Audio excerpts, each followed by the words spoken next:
আর সজীব ভাই কি অবস্থা? আলহামদুলিল্লাহ, আসসালামু আলাইকুম ওয়া রাহমাতুল্লাহি ওয়া বারাকাতুহু। তো দিনকাল কেমন যায় আপনার? দিনকালের কথা তো আর বলা দরকার নাই ভাই। অনেক স্বপ্ন নবীর দেশে হ্যাঁ। আইসা মনে করেন আল্লাহ রহমতে যে কাজ একটা পাইছিলাম, মনে করছিলাম কোন জায়গায় কাজ করতেন?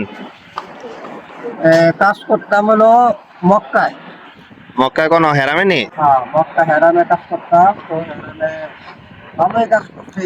আল্লাহর পথ দেখতাম, প্রতিদিন সকালবেলা ফজর নামাজ পড়ে যেতাম, নামাজ পড়তাম, বাসায় আসতাম। হ্যাঁ।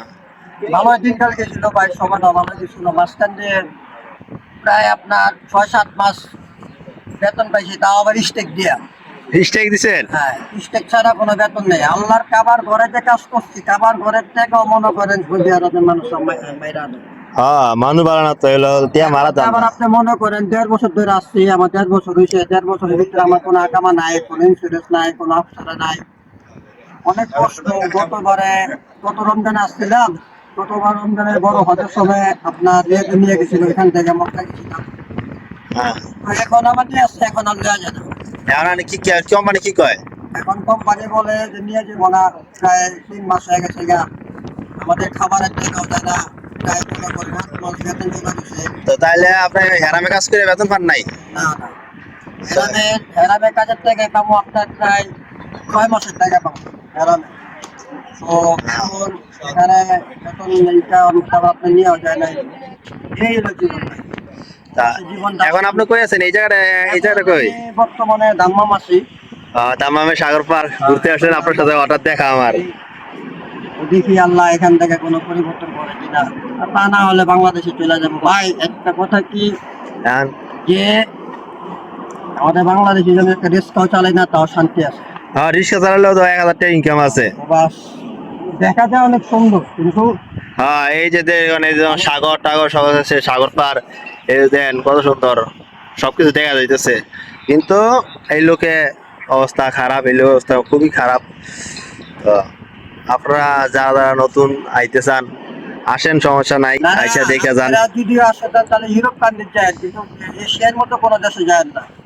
আর সবচেয়ে বড় কথা হলো আমাদের বাংলাদেশ এম্বাসি গুলো একটাও ভালো নাই। হ্যাঁ, হ্যাঁ।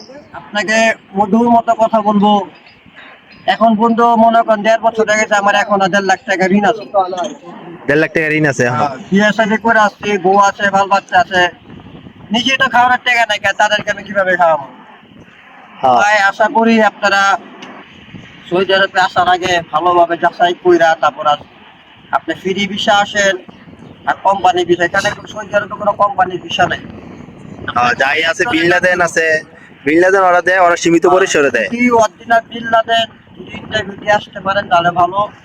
তারপর লুলু কোম্পানি আছে, আলমারিয়া কোম্পানি আছে, এগুলো হলো ভালো।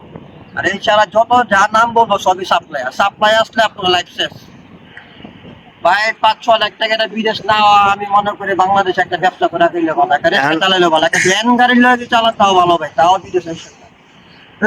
আমিও এরকম অনেক মানুষ, অনেক প্রবাসী বলতো যে বিদেশে যেন অনেক কিছু হয়। তারপর অনেক আত্মীয় স্বজন বলতো যে আপনার ওরা টাকা কামাই দেখা, আমরা টাকা কামাইতে পারবো না দেখা আমাদেরকে নিয়ে যায় না। হ্যাঁ, হ্যাঁ। আমিও এটা বলছি, কিন্তু আমি আইসা দেখছি, যদি আপনি আসেন তাহলে বুঝতে পারবেন বিদেশ কি জিনিস।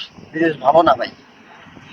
বাংলাদেশে যদি আপনি 20,000 টাকা যদি কামান বা 5,000 টাকা কামান, তাও সুখ আছে। বিদেশ সুখ নাই। আপনি আসতে পারবেন কিন্তু আপনি যাইতে পারবেন না, অনেক কষ্ট হয়ে যাবো গা। অনেক প্রবাসী আছে দেখেন রাস্তার মধ্যে শুয়ে রয়েছে, খাইতে পারে না, কাজ পায় না, অনেক কান্নাকান্নি করে ভাই, আমার নিজের চোখে দেখা। আমিও তো এরকমই হয়েছি। হ্যাঁ, শুনছিলাম আপনি বলে মাঝখানে বোতল ঢুকাইছিলেন। আবার আপনি মনে করেন যে আমি একটা ভালো কাজ জানি, হাতের কাজ জানি। মানুষে মনে করে কি যে বলে যে হাতের কাজ জানলে বিদেশ করে মজা আছে। হাতের কাজ জানলে আপনি বিদেশে কোনো মজা নেই। বিদেশে আসাই দরকার না, আমি যেটা ভালো মনে করি। সবাই ভালো থাকবেন। আচ্ছা, ঠিক আছে।